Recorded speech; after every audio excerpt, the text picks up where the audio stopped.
Hello, my name is Zachary Williamson, and welcome back to Beat the Rake DFS.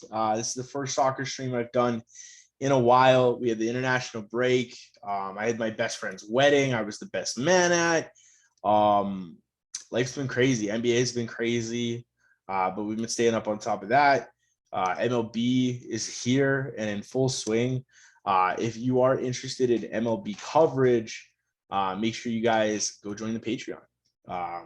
Nick is killing it in MLB so far. We've had a couple near takedowns and decent cash all the way around.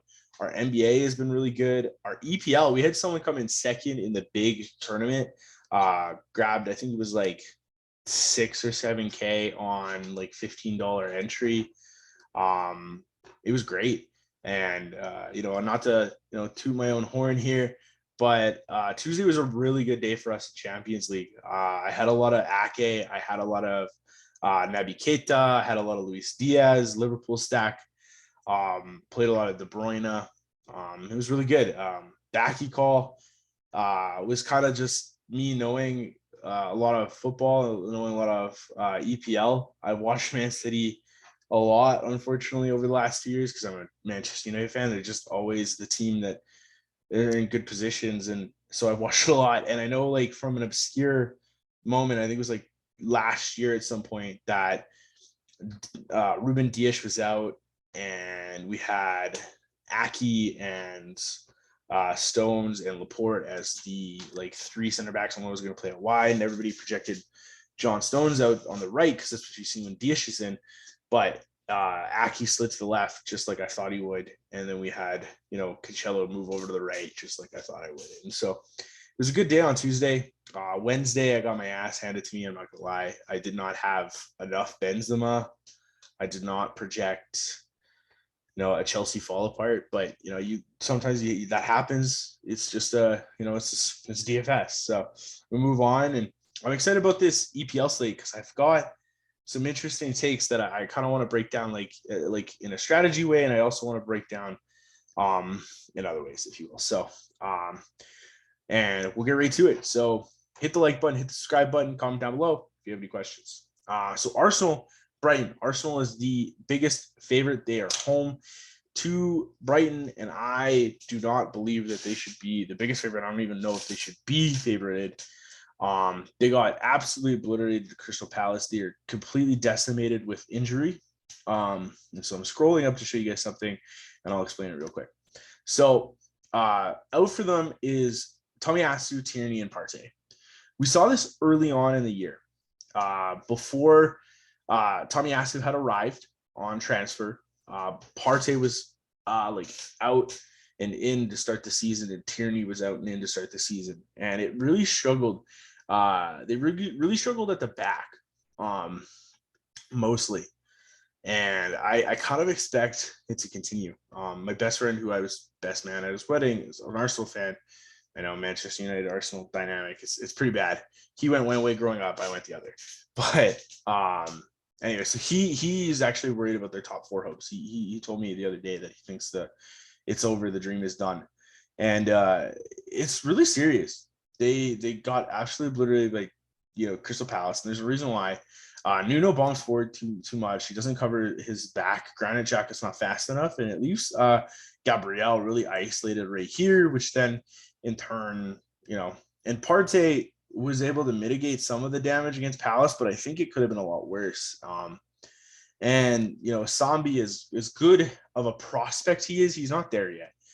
He's pretty young, good midfielder for the future for them, but just not there. And because there's no Tomiyasu as well, you have Cedric, who we all know is like kind of a defensive liability. So they're really sketchy at the back, if you will. And they had really a lot of trouble breaking Palace's press. I expect the Brighton manager, Graham Potter, who I have like a ton of admiration for, to really be able to take advantage of this weakness. And we can see this at the start of the year that they had these issues. They lost 2-0 to Brentford, 2-0 to Chelsea. They got routed by Man City. They barely got by Norwich. And then they started to get guys back around here. I believe if we look at the lineup, that's when Partey returned. Yeah, so Partey returned there, and Tierney was back, and so they started to get their stuff together September 18th, if you will. And so, yeah, if this is the lineup, which I kind of expect it to be, you might see a back three, but I don't know if they see Holding move into like move in, and or maybe you see Ben White move out to the left or right, or and Cedric slide over. It's just gonna be interesting. They're really short at wingbacks and at the fullback position, and because of the way Arteta plays, very Pep like. It's very reliant on the center, the wing backs. So and Arteta, is a Pep school of Pep, if you will. So I think that's something we could actually take advantage of, because I feel like the industry is going to flock to I know the industry is going to flock to Arsenal. They're the home favorite, yeah. Anyway, in this lineup, Martinelli, Saka will have sets, and I don't know if it's a complete fade for me, but it's definitely something I'm looking to get away from in GPP. And we can go over to the other side. My favorite keeper on the slate is actually Robert Sanchez at 3,900, because of this narrative that I'm kind of playing, where I think Arsenal is going to struggle. And so I'll play a lot of Robert Sanchez. Pascal Gross and Solly March has been splitting, with the majority going to Gross, and I kind of expect that to continue. I'm not playing a lot of the ceiling in this game. I'm more aiming for floor. So Tyreek Lamptey in a like a back three with them as wing backs, like in a 3-5-2 kind of situation. I really like Lamptey. He might have the best floor on the slate for wingback outside of Reece James. And yeah, so you can probably get to Gross, probably get to March. I'll mix them in. Again, not playing a lot of ceiling from Brighton, because although I think Arsenal is going to struggle, I still think it's going to be like Brighton has struggled to put the ball in the back of the net. I think they failed to score last week, and they had like 35 shots. It's just like Brighton last year. If you remember, towards the tail end of last year, Brighton just couldn't score, and they were really good for floor, and that was about it. I think it's going to be very similar to that. So, yeah, move on to the next game. We have Southampton and Chelsea. Southampton at home, Chelsea favorited. Chelsea has been struggling the last couple of games. They got absolutely destroyed by Real Madrid. They got absolutely destroyed by Brentford. I think we'll see some changes. Maybe it's Sal Niguez at left back. Maybe you see Azpilicueta come here. I don't think we see Hakim Ziyech. He's been struggling with a injury, but yeah, we'll get to Chelsea. Let's go to Southampton. Obviously, James Ward-Prowse will have almost everything. Again, there's going to be no Armando Broja. He is a Chelsea loan E, so he will not be able to play. So you might see Nate Tella back. He's cheap at 4-1. Probably take some shots at GPP, but I don't know if you have to go there. And if you see for some reason Smallbone out there, like he's more of a midfielder, and like Elyounoussi will play more forward, and then I like Elyounoussi a little bit more.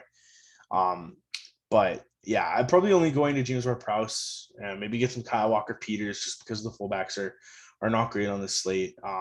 Chelsea, as bad as Chelsea have been the last two games, it's still Chelsea.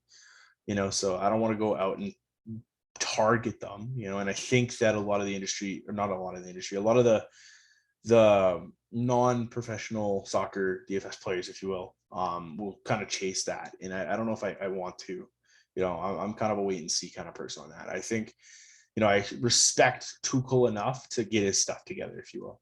Hassan Kamara is a great press manager, though. Like, they play a really high gag press kind of style of football, fast pace, could cause Chelsea some issues at the back, but another reason to just not pay up a keeper and go down to Robert Sanchez.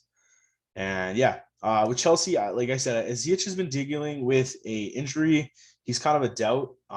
He missed a training session on Thursday. I believe he missed Friday as well.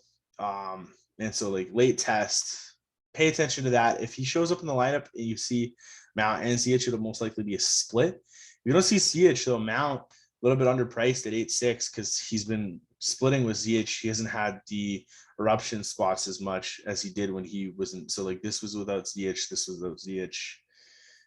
Brentford Ziyech was on. Newcastle Ziyech was on and Mount, or no, wasn't on. I don't know. I can't remember, but it's all a blur at this point. But I know Mount has a higher floor and a higher ceiling without Ziyech. Reece James is the most expensive wingback. If you can get there, go for it.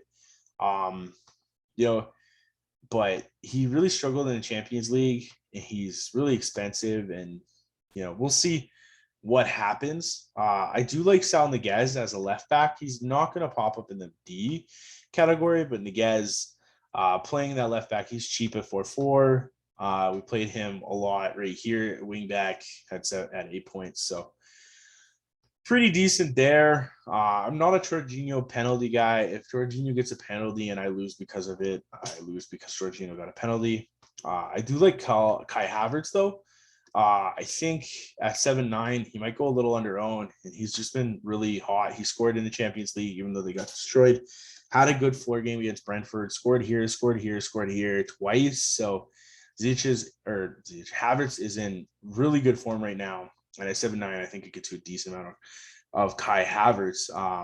But yeah, that's kind of this game. We'll get to the last game, and it's actually the most interesting on the slate, which sounds weird. Who would have thought Watford Leeds would be a barn burner? But yeah, in this lineup, Cucho Hernandez, Imran Luza, or Kiko Firmino can take sets. Hernandez has taken them most recently, with Luza and Kiko kind of mixing in here and there. And I really like Cuco at his price tag. 6,400, has had a decent floor. I mean, it was Liverpool, but against Wolves, he was okay. Against Arsenal, he was really good. Against Southampton, he was really good. Leeds still with Marsh as the coach now. Jesse Marsh is the coach. Obviously, we had I'm blanking. The Argentinian. Why am I blanking? Anyway, they're not playing a man marking system anymore. They're playing like a more, modern dynamic style of football. Less open, but still susceptible. So I think another guy I want to target is Hassan Kamara. At 4,000, he is someone who always just kind of gets there through defensive stats. He had 6 against Liverpool, 5, 6, 11. But then like randomly, like when he's in spots to like actually have some offense, like against Burnley, he went for, all defensive stats. He just like gets a lot of defensive stats, and then he has the opportunity to like mix in some offensive like crossing. He's very cross happy. Like when he actually gets into the situation to throw crosses, then he will. Is really good. The guy that they brought in, obviously Firmino will have some share split of sets, but you can go there. I think I do like Sar as well. Sar is really cheap. At 5,300, he hasn't been good, but we know that Leeds play a little bit more open than other teams, even with their new manager. Yeah. I don't know if I get to Dennis. He's been terrible. Luza will have some sets. So yeah, but this game is gonna be interesting. And then on this side, Calvin Phillips could be back for Leeds. The last game he showed up in the projected lineups, and then Jesse March said there was nowhere he was close to playing. We'll see if he's ready to go. He did have the entire international break. If he's ready to start, that really helps Leeds. I don't know if I play him because he might be like a sub risk, but Calvin Phillips back and Liam Cooper back for Leeds is kind of really significant for their defensive structure. Allows players like Ayling and Stuart Dallas to get a little bit more forward. Allows a little bit more freedom to the wingers and Rafinha and Jack Harrison. Yeah, I like Daniel James as like a one-off option too. I'll just play a lot of like this game. Like Rafinha is really cheap. He hasn't been taking sets, but he does have pen upside. Like he does have penalties, and obviously good, always good in open play. And then if Harrison gets subbed off, like he'll probably jump into sets. But Harrison and Dallas, at the most part, been splitting. They're okay. I like Dallas doesn't score much. I think now that Phillips is back, we might see a little bit of renaissance, but I'm like more of a wait and see kind of guy. We'll see. But yeah, I do like this game, like from an overall sense. I'll probably have a lot of it.